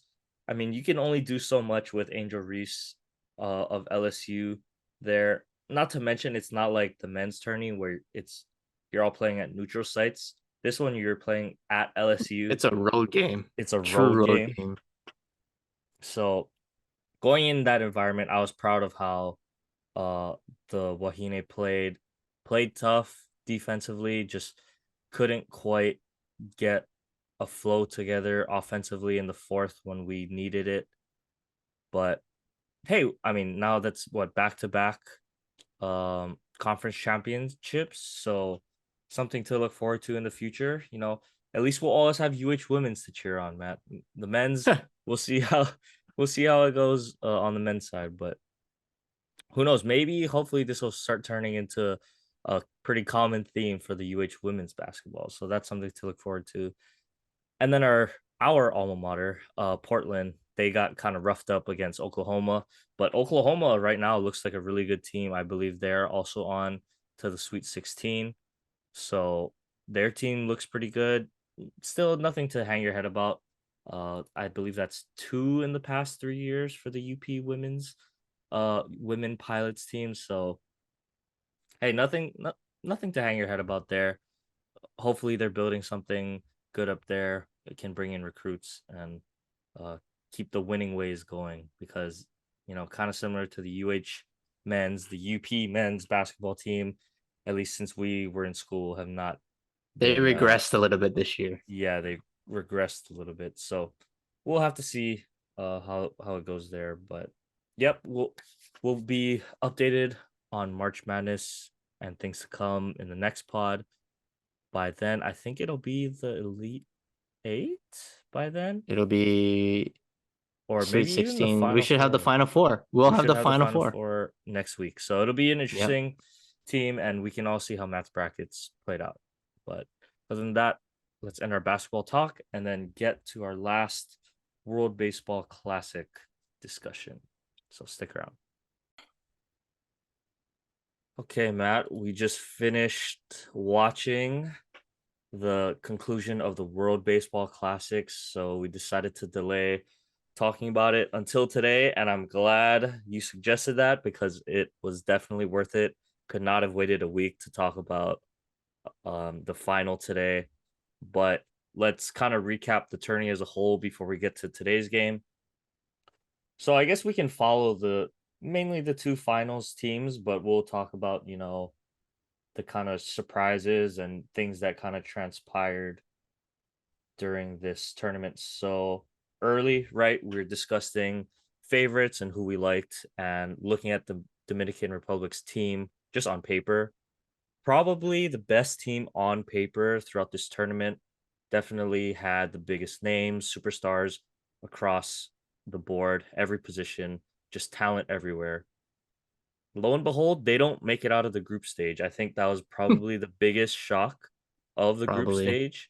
But, looking back, the Venezuela team as well as the Puerto Rico team all had good players as well. It's just the all stars and all, MLB talent that the Dominican Republic had. You would think there's no way they don't make one of the top two seeds out of the groups. But, that's why it's baseball and that's why you play the games, right? Because at the end of the day, doesn't matter how much talent you have, it's who shows up, who can hit and who's going to pitch well.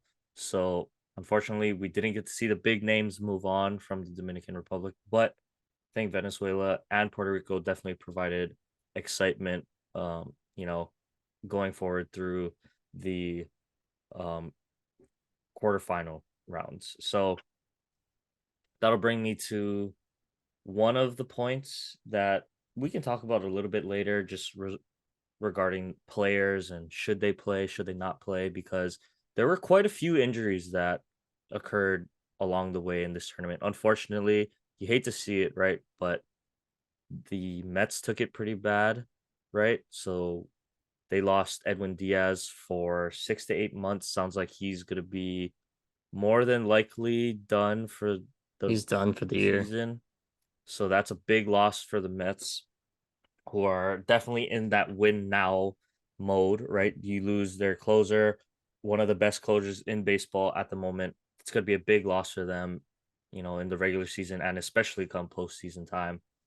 And we also, another big one was Jose Altuve broke his hand, right? He's out 2 months for the start of the season. So pretty big names going down throughout this tournament, Matt. And we'll get to it later. But it was just unfortunate to see some of those things kind of dampers the whole mood around the tournament. But I think overall it was a pretty I would say it was a success, you know. Um Another shocker, I would say, kind of surprised people was Cuba, definitely making it all the way to the semifinal round. I don't think a lot of people had them, quite honestly, even coming out of their pool, and then they beat Australia in the quarterfinal, who was also a kind of surprise team. So, props to Cuba, but they kind of just got outgunned against the US in that semifinal round. The bats just showed up, and it was a little bit of a David versus Goliath matchup there, but US flexed its muscles a little bit. Perfect time to start heating up before going into the championship round. So I was pretty excited about that. Then you look at the other side, right? Japan arguably had the harder bracket because they were going to get Puerto Rico or Mexico, right, coming out of that side in the semifinal round. And yeah, it was, I mean, I want to talk about that semifinal game first because, quite frankly, Japan was in probably two of the best games of the whole tournament, right? That semifinal game against Mexico, come from behind fashion.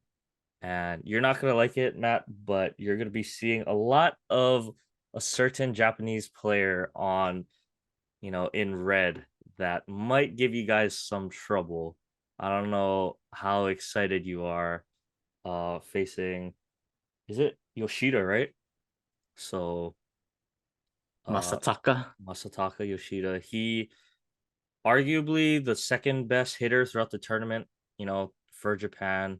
Shohei was just getting on a ridiculous amount. And we will talk about Shohei, obviously. But, the top half of the Japan roster, Lars Nootbaar, Kondo, and Yoshida, along with Ohtani, really carried the load through most of it. I think Yoshida had 13 RBIs, right?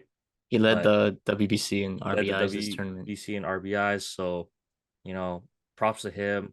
It was a great way. I think Red Sox fans are going to be encouraged by this tournament, right? Because it's always a gamble signing players that aren't, don't have any MLB experience at all. And especially when you're signing players to a 5-year, $90 million contract, that's a pretty big investment, right? For not playing against MLB level talent, you could say. But this tournament, man, he showed up, showed out, and really had the hit of the tournament. So just going back to that game, right? You're down two, and you know, late in the game,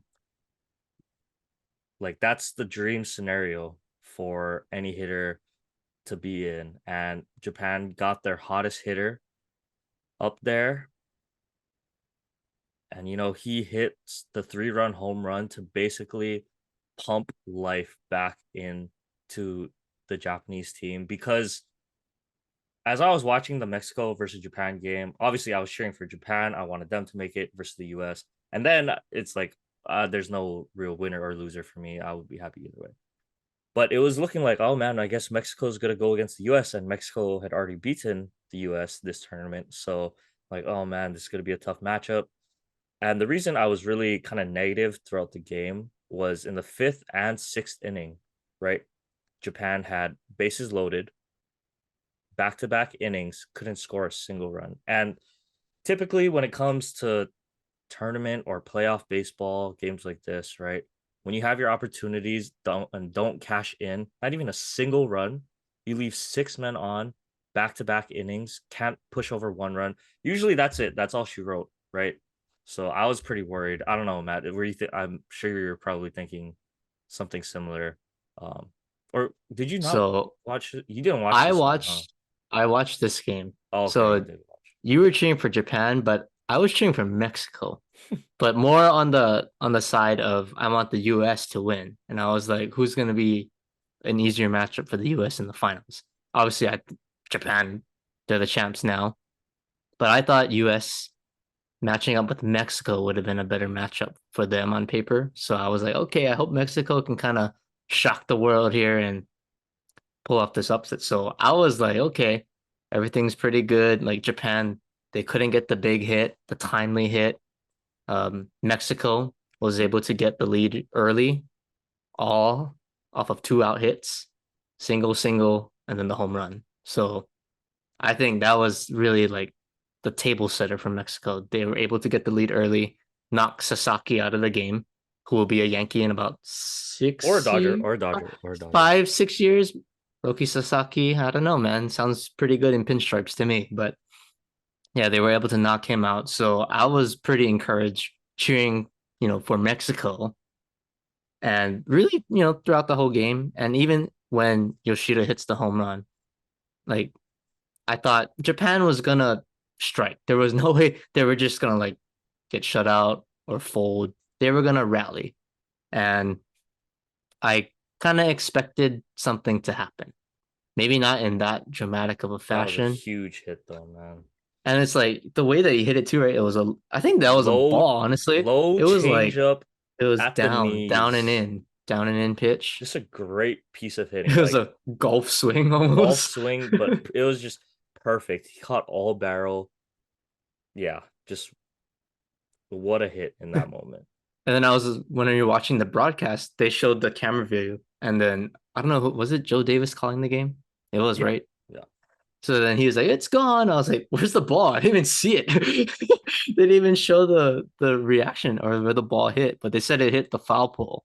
So that's like, the foul pole is only so big, right? So you're a couple inches away from being a foul ball, and who knows what would have happened after that. So just the little things in baseball got to take into account the beauty of that. But Mexico, they're legit, Mm-hmm. I think. They're scrappy. And I don't think you can talk about Mexico without acknowledging another nemesis of mine, Mr. Arozarena. Yeah, He he kind of took this tournament by storm, heck of a probably more tournament. than Ohtani, to be honest. Like if it wasn't for Japan winning, like Arozarena, I mean, for people that watch Major League Baseball, we already know what he does on the big stage. In the You clutch know, as well. coming in as a yep. So he's just he really is like a postseason, big game player. He kind of coasts through the regular season, and then when the lights shine brightest, man, he's a dog. And yeah, I'm kind of sad that he's in Tampa Bay because that's the kind of guy you root for, and you don't want to play against him because he's kind of a nuisance with his attitude, his swagger. But he had an outstanding tournament. Yeah, Yeah, so I gotta tip my hat to the way that he played these last 2 weeks. I agree. And then, you know, I even after that though, even after the big 3-run home run, sure enough, what does Mexico do? Right? Comes back, scores 2 runs in the top of the eighth. That's Rosarena started huge. it. Yep, Yeah, huge.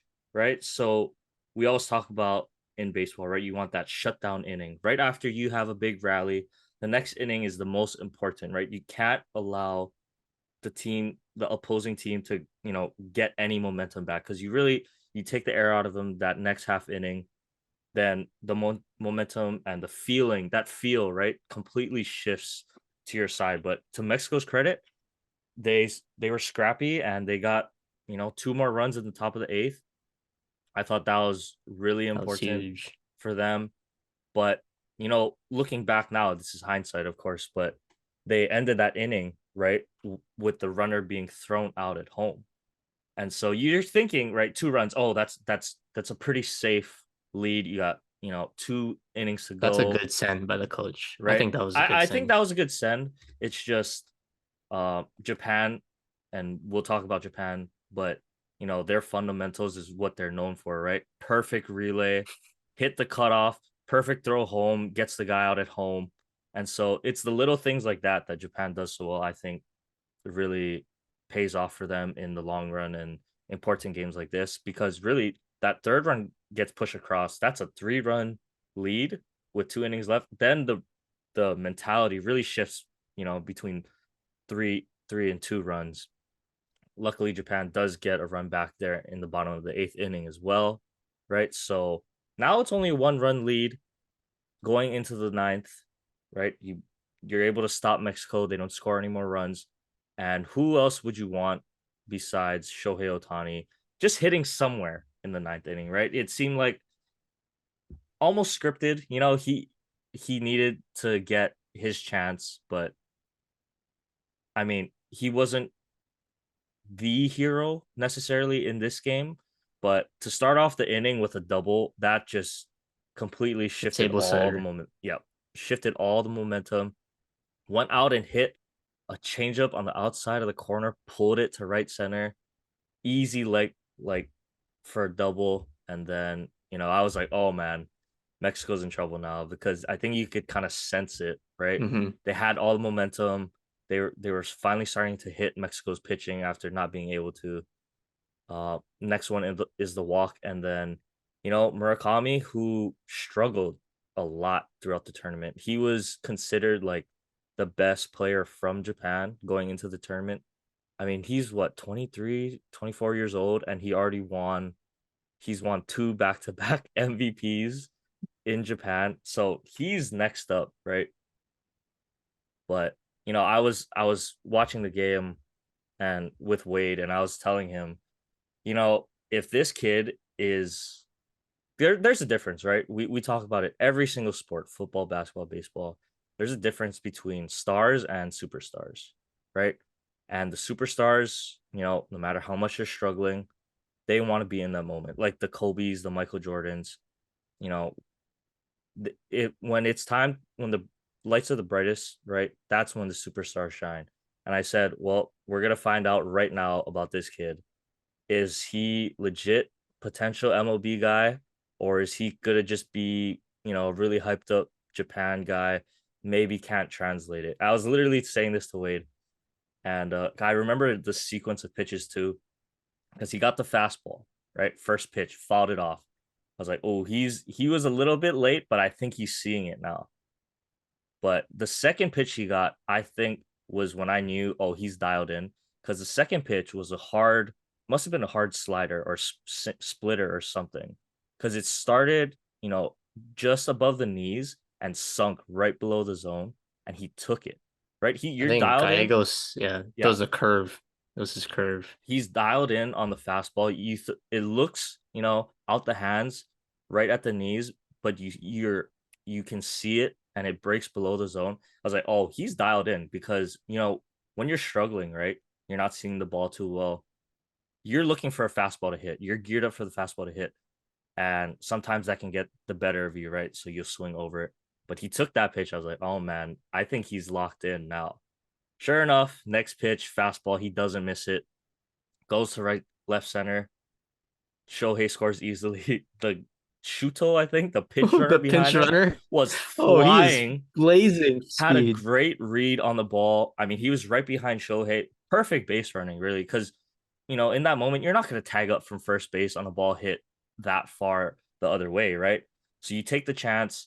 Sure enough, he sees the ball, hit the wall, and it's just blazing. Like, Shohei is one of the fastest guys in the league as well. And this guy was right on his heels. Like, looks like he was about to catch him. And so that I was like, man, Japan, like that's what a win and what a moment for Murakami. Now I'm like, okay, that's the stuff you want to see out of guys that are struggling, but when the moment calls and they deliver, that's how like that's superstar stuff. So I would watch out for him too, because when he's available, I think he'll be a really big pickup for MLB teams as well. So all that drama, right, leading up into today's game.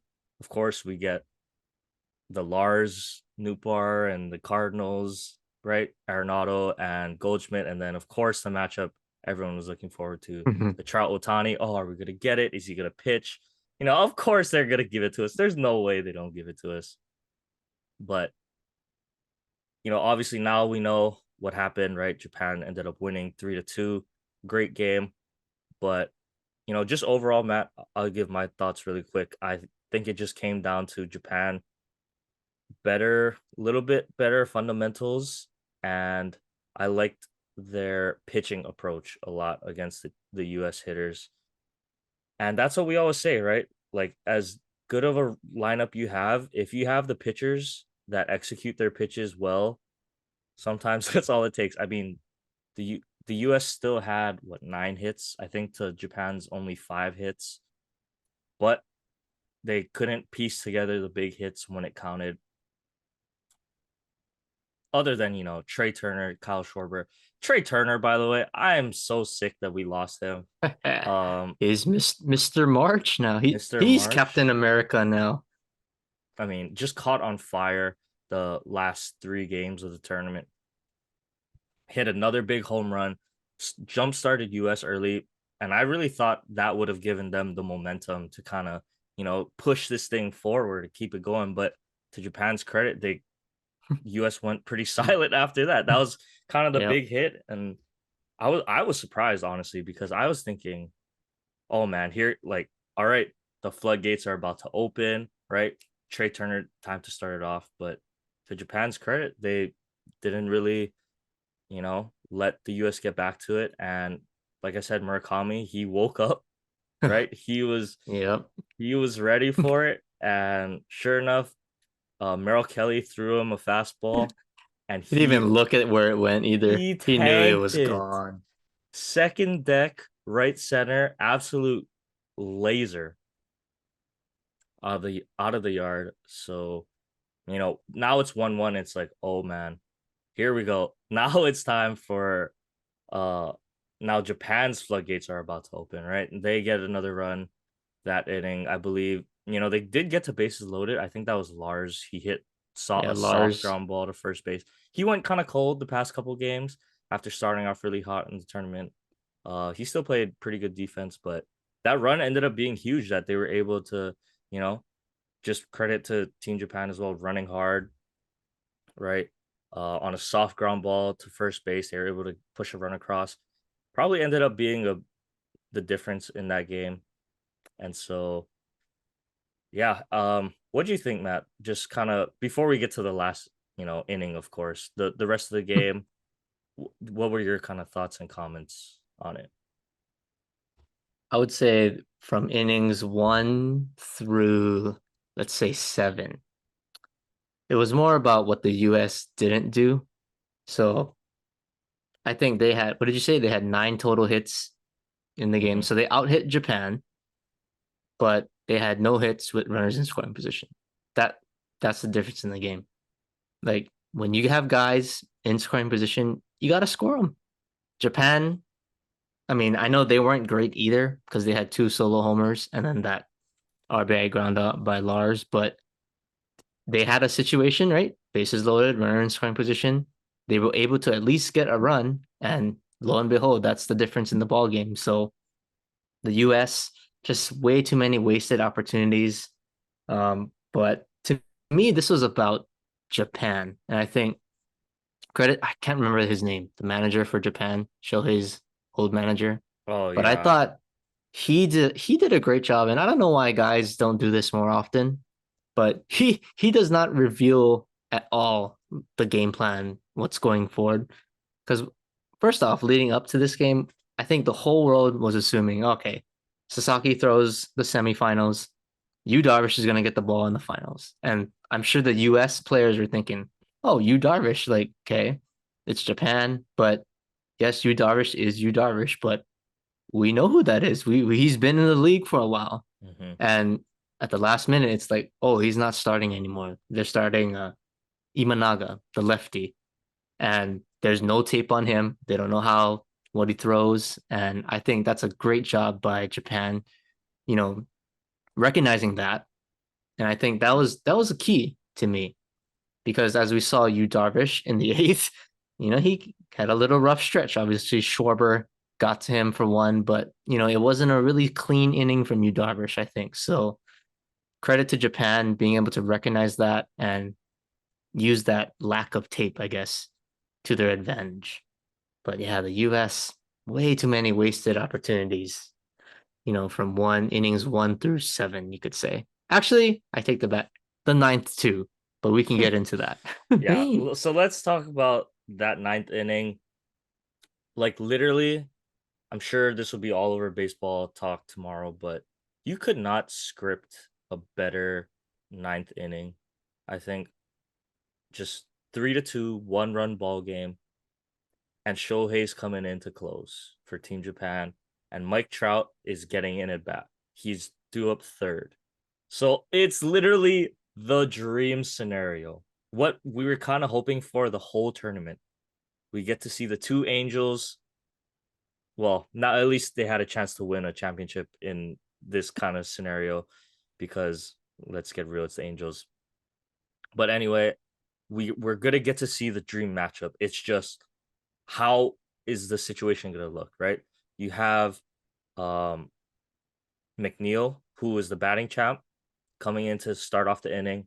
You got Mookie Betts and then Mike Trout. So we could have runners on. What how's the tension and drama gonna be? And it started off favorable for the US, definitely. McNeil, he's a pro hitter, right? That's what he's known for. That's why he gets paid. He had a great at bat Oh, that against was an Shohei. I awesome. mean, That was awesome. you know, swinging at strikes only. He saw the sliders. He's taking them, falling pitches off. It was a great at bat. Real professional at bat.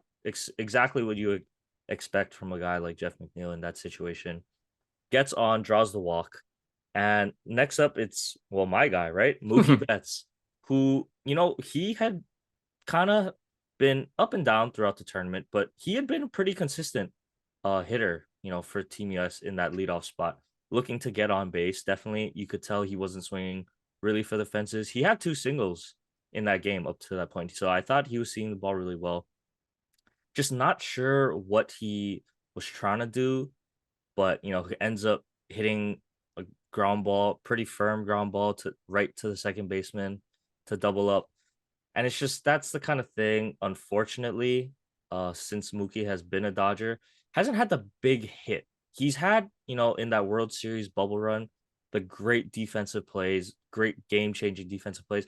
But even, I can't really recall a hit or a moment when he has the bat in his hand where it's like, okay, Mookie, it's time, and it's okay, he's kind of gets out. Oh, okay, oh, he just missed one.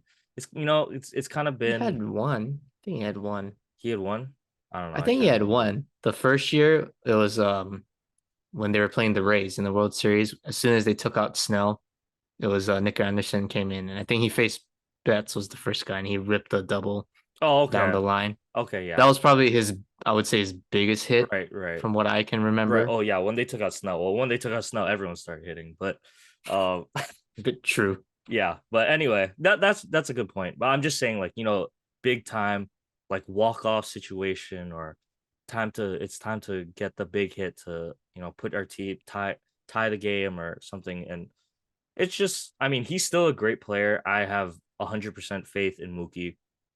Just in that situation, you're going up against arguably one of the best pitchers, if not the best pitcher in all of baseball, if arguably the best player, right?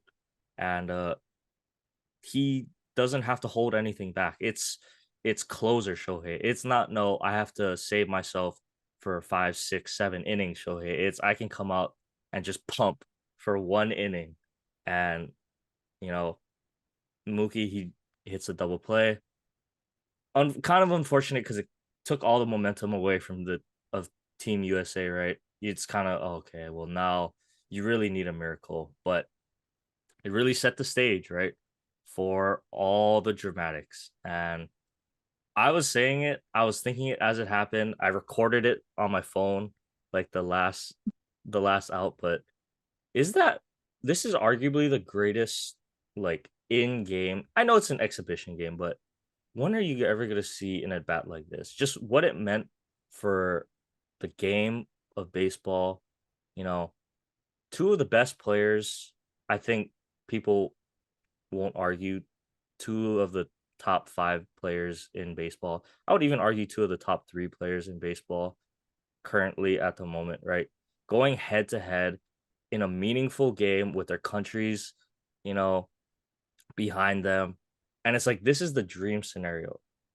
And I just had to take a moment and like just appreciate what we were watching Yeah, Like I soaked it in. I was I soaked in was every second of that at bat. it was really just, I can't believe we're getting the a Mike Trout versus Shohei Ohtani meaningful in-game at bat in this moment. I was just like I got like chicken skin just like a little bit like thinking about like that might be one of the that might be the greatest non-MLB at bat of all time. Like even MLB included, that's like one of the top at bats of all time. Um, we'll be looking back on it anyway. The at bat itself, I mean, just pure filth. I thought from Shohei. I mean, he's pumping it 100, 101, 102, and how he set up Trout for that last pitch was just disgusting. I thought. Um, he was mixing the slider early, then he went back all fastballs, right? Four straight Blew it fastballs, I by him. think. Blew it by him, every single one. Couple of them, one just missed the corner, and it looked like he threw it so hard or pulled it or something. It like cut. It like cut, and he doesn't really his fastballs doesn't really cut, right? But one of them just cut. The other he pulled. You could tell he was just trying to gas it up by Trout, 102, right? And so now Mike Trout is like, okay, well, if I was him, I would be sitting dead red fastball probably and try to fight off the slider. But I mean, Shohei full count threw just the filthiest slider That like was in that that moment was an too. incredible pitch. Incredible pitch. You go back and watch it. It starts dead middle, exactly where the two fastball strikes were at 100, right? Starts absolutely dead middle and has such that late break on it. It comes out and it's just, I mean, I don't blame Mike Trout. That's almost an unhittable pitch with what you had saw before that. Uh, yeah, just I was blown away. I was like, oh my god, I couldn't even believe. First of all, Shohei to have faith and throw the slider in that moment, right? But just how he set him up, it was just crazy. So unfortunately, Team USA did not take the win, but yeah, that was like a chicken skin moment. I'll never forget that Yeah. that moment. Yeah. That's like one of I those think sports moments. yeah, I bookmarked the entire at bat in my Twitter page so I can watch it from time like the whole thing. It's like three Yeah, minutes long. yeah, Like that is unreal. But I do want to say something about Ohtani. And I thought the at bat against Trout really shows the type of pitcher that he is. So threw a first pitch ball, or his first fastball was 102, which is absurd, but he throws it in the dirt. I was like, okay, he's definitely overthrowing. Like, what wasn't even close. But I liked how Ohtani was able to kind of take some stuff off of it to me to kind of find his command. Because you yeah. obviously I'll know just it's take like it off and Trout. I'll still throw It's 100 like, by you. yeah, but he's throwing 98, 99, right? But I like that, he recognized, okay, I'm overthrowing 102. I know I'm amped up facing Mike Trout, but I can't walk him because that's bad too, because a guy who can steal bases, and now you leave Goldschmidt up who can get a hit Exactly. and just boom, game's tied. So the worst thing you can do is give up a walk.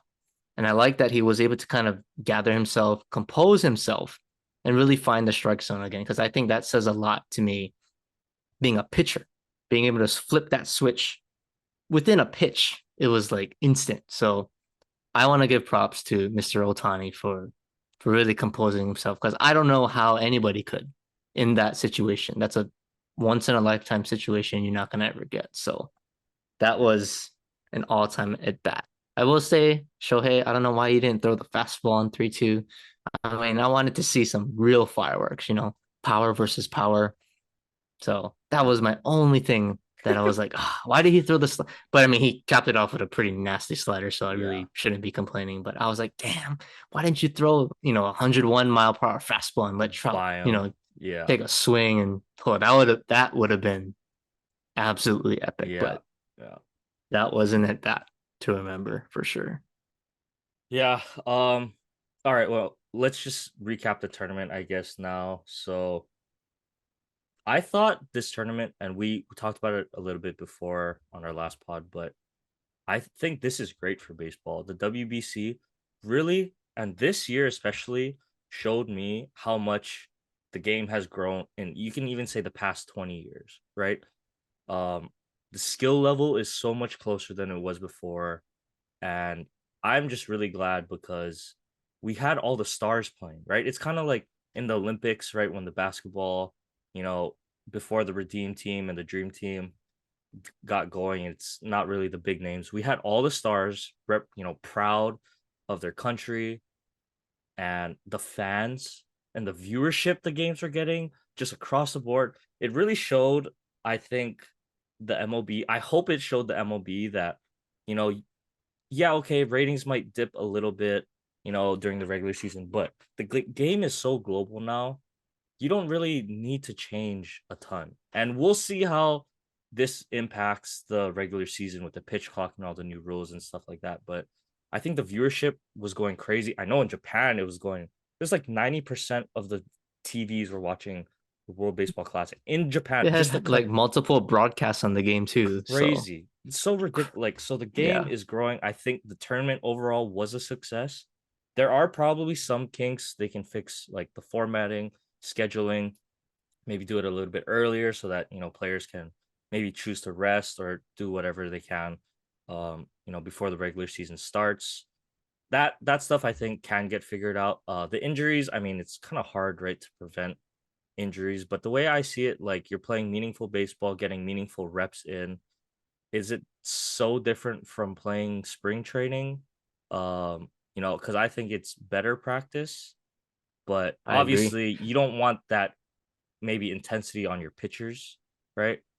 But I don't know. The whole injury thing, I don't think these players are too concerned, right? If I'm being honest about getting injured, they're not worried about risking it. It's baseball at the end of the day. Yes, there's potential for injury, but it's not basketball, it's not football.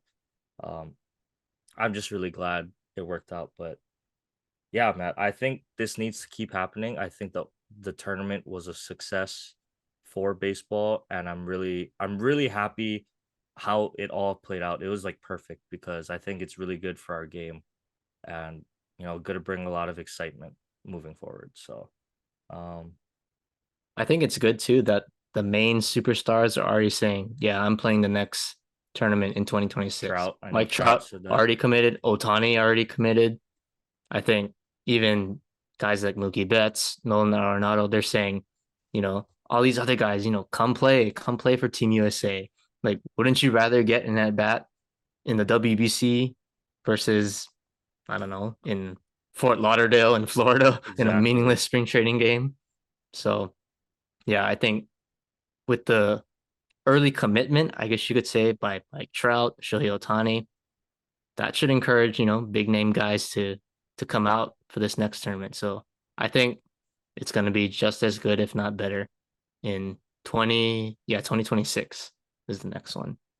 Yeah, I agree. It's really good. I'm looking forward to the next one already. And yeah, really, I mean, now I'm excited for baseball season. I just have to watch the regular season now, but this got me real excited. I want playoff baseball now. Maybe we gotta watch the Angels since we gotta get Oh, the Shohei okay. and Mike Trout. Well, I'll watch when Shohei pitches, but that's about it. Yeah, but as regards to the World Baseball Classic title or the World Series title, I think we both know the World Baseball Classic is nice, but as a MLB player, you want that World Series ring, right? Like you want that. It's like the Olympics, right? You're gonna take an Olympics or a finals trophy. I'm taking a finals trophy over the Olympics trophy. No offense, but Yeah. like I love our country. I'd love to compete for our country, but uh, I think that winning it in your profession just hits a little bit different, right? Um, you don't have to play Especially for against. the MLB, or I should say the American baseball players. I think the foreign country guy, like even Lucas said he would rather win a like the gold medal for the Olympics versus the NBA title, but he's a foreigner. He's from Mhm. Europe. So I think it hits different with those, the Europeans and obviously people from Japan coming over. Right. So, but yeah, the World Series, man, that's Aaron Judge. Aaron Judge was right. He didn't play the WBC because he's committed to the Yankees. I like that. Oh well, they could have probably used Judge. That would have completed their outfield. That would have been Trout, Betts, and Judge. Whew, They that would would have have had been. Harper, but if he had surgery, so that would Oh, have been that's right. already an all-time classic outfield. That's right too. But yeah, overall, Matt, really good. I think all of baseball is very, very happy. Rob Manfred, I'm sure he was a little worried, but I think it turned out really good for him. So that was a good one. That was a good discussion, Matt. I'm glad we got to talk about it. Good call on waiting until today for that one. But why don't we wrap up the rest of our pod here? You can give us our sports fact of the day. All right, so March 21st, sports fact. So let's take it back to 2019, where Ichiro Suzuki finished his career 2 years ago today, and he had a total of 4,367 hits combined with Japan and the MLB, which is absurd. So that's more of a tribute to Team Japan winning the WBC, one of the GOATs, Ichiro. But also, before we end, I have a note here, but I want to shout out my friend and AGA teammate, Jared Fuge. You're being our number one supporter.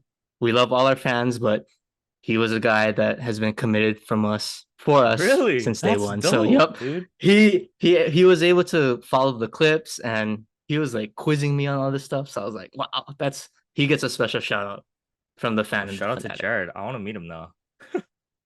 Thanks, bro. I appreciate you supporting. Yeah, thanks, Matt. That was a good way to end the pod.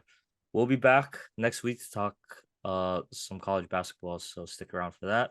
Till then, everyone, take care. Thanks for listening, and we'll see you later.